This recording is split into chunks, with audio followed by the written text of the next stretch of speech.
this is Bo. I'm here in Atlanta for the EveCon 2009 conference. Next to me is Jerry and Dennis. Jerry, where are you from? I'm from Forest Hills, New York. And you?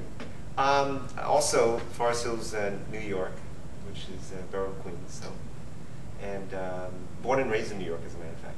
Wow, so you are ABC. Yeah, American born Chinese. That's right. And that's the term for it. Yeah. So how long have you two been together? Just about 18 and a half years. Yeah. Just about 18 and a half years. 1991. Yeah. Wow. So a long time. He's counting. What's the wisdom? You know, in other words, what's keeping us together? A lot of things. A lot of negotiation. A lot of understanding each other's boundaries and trying not too much to fray each other's nerves too much. I mean, we like fraying each other's nerves to some extent, arguments and all that, but also knowing when to back off. Learning how to relax and learning how to treat the other partner respectfully. So it's a lot of work, trust me. And he's good. My joke about it is he works where he travels all over the country, or actually the world, and he's away sometimes up to 40 weeks a year. So as I say, how can you have a fight with someone when they're never around? So that's another way of saying, that's why we're together so long. No, but actually, like he says, it's communications, respect for each other and everything like that. Like, excuse me, we used to live out in Fire Island in the summer for 6 seasons. And we had a little small kitchen. And we both cooked together. And people found that hard, that we didn't get in each other's way, we didn't have arguments. And as he says, we just knew how to maneuver without, plus we liked the idea of being together. Yeah. But is it over the time that you developed that chemistry? Oh, Yes, definitely. yes. Initially, there were times when we really wanted to put a hatchet in each other's back. Like when we were moving to our present location, we had arguments about where to place the things, what to package, what to take out, and like literally, if we had a hatchet, we would have buried those hatchets in each other's back. But we learned, okay, all right, it's just I know your preferences, you know my preferences, and we try not to fray each other too much, and we work at it. And no relationship is easy. So I know even though you're Asian, but you actually born here, so you're pretty much American.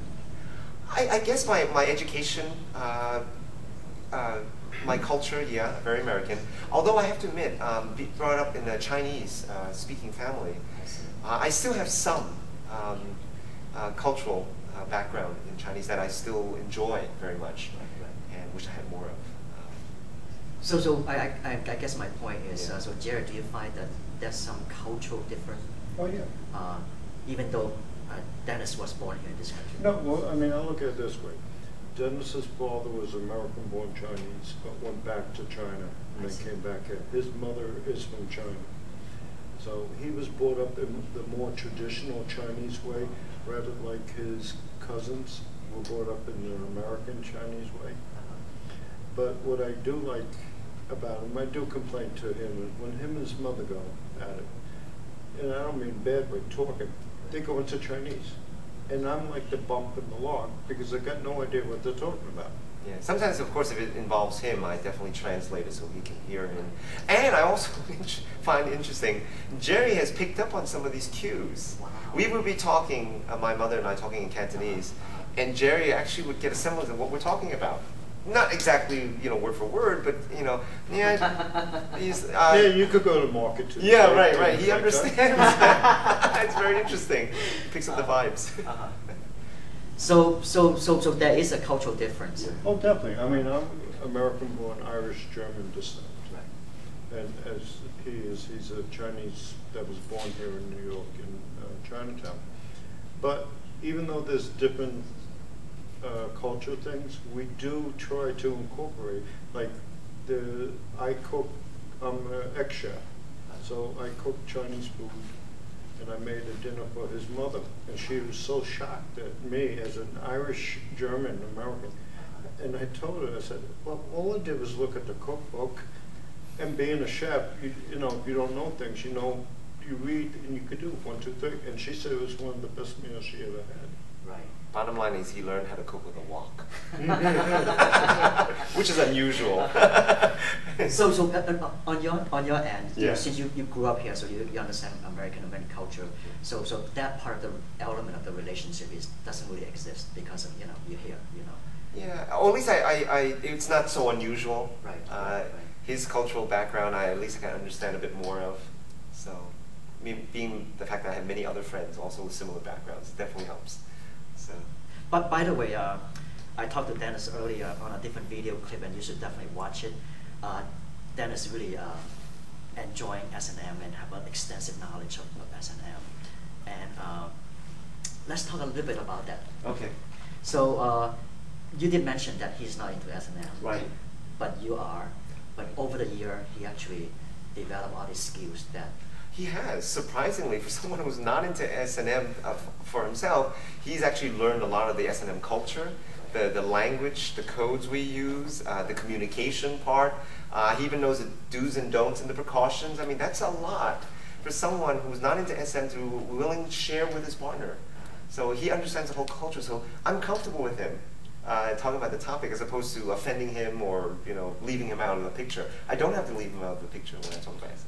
Well, the one thing, a lot of people, especially at these conferences that we've been going to, like this is my 20th anniversary with these, and I am the longest participation since these conferences began in 1990.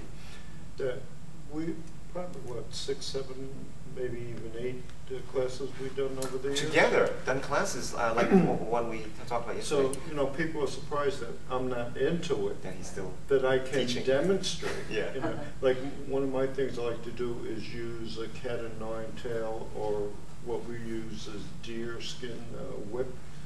Do a massage on your back as you stand up, and do this way or do this way and hit certain spots. And people, when they look at it, they go, "Oh God, he's going to kill me." And then when they feel it, that there's no pain.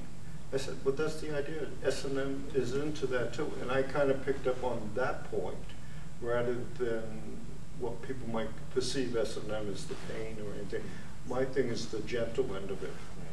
And for someone who, quote unquote, not in S&M, he knows how to do bondage, rope bondage on a person, or whole rope bondage he's done in the past in one of these seminars. And he's also done mummification, where you're wrapping someone entirely in some kind of cloth or saran wrap or something, and putting eye shades on them. He knows how to enhance that person's sensations. For someone who doesn't into S&M, he definitely knows a lot. Well, but that's my next question. Yeah. It sounds like you're actually enjoying it, so what do you mean that you're not into it? Well, because I'm not participating Apply to him, yeah. into what people like Dennis, the group we belong to in New York was gay men S&M activists, people in that enjoy doing the S&M life. I don't mind some of the demonstrations because, as I said, I picked up on the lighter end of it. But the thing that shocks a lot of people that I'm not into it, because I'm a retired police officer. So when I met Dennis, I was a police officer in New York City subways. And they go, "But you're a cop. You should." I said, "Just because I'm a cop doesn't mean I like to hurt people." So, but again, if it wasn't for Dennis letting me see what's what. And my thing is, when I learned all this, it was, if I'm going to be with this person, I might as well learn to see if I'm going to like or dislike what he likes. Doesn't mean I'm going to do it, but it's, it is part of our relationship, even though I'm not doing it. I have to know what he's into. Right. So you attracted to him because of his account? No, actually, that's not the reason. The funny thing is, the both of us had just, when we met, both of us had actually left relationships prior. I had just broken up, he has just broken up. And when we met, the last thing we wanted to do was start another relationship. I said, no, we don't want to do this. But we knew that, we both knew that. But somehow, gradually, the two of us found that we had the right chemistry somehow. And it worked. And we wanted to stick with it. And so he ended up moving in. Now, it's very interesting the way we first met. We actually met in the subway. And I was coming home from work on a Friday night, exhausted, 9:30, I'm coming home, riding the subway, and naturally, I'm tired. I fell asleep on the train car. So there's no one else in this train car. Someone sitting next to me starts coughing and hacking, wakes me up, and then there's this bump on the log sitting next to me, waking me up. And I thought, I open up my eye and I see, this train car is entirely empty. Why is this schmuck sitting next to me, coughing and waking me up? So he sees that I've woken up. He leans over to me and says, you know, you shouldn't fall asleep in the train. You know, I got a little worried now. And then Was he he said, in his uniform? no, he was not. And he was plain clothes. He said,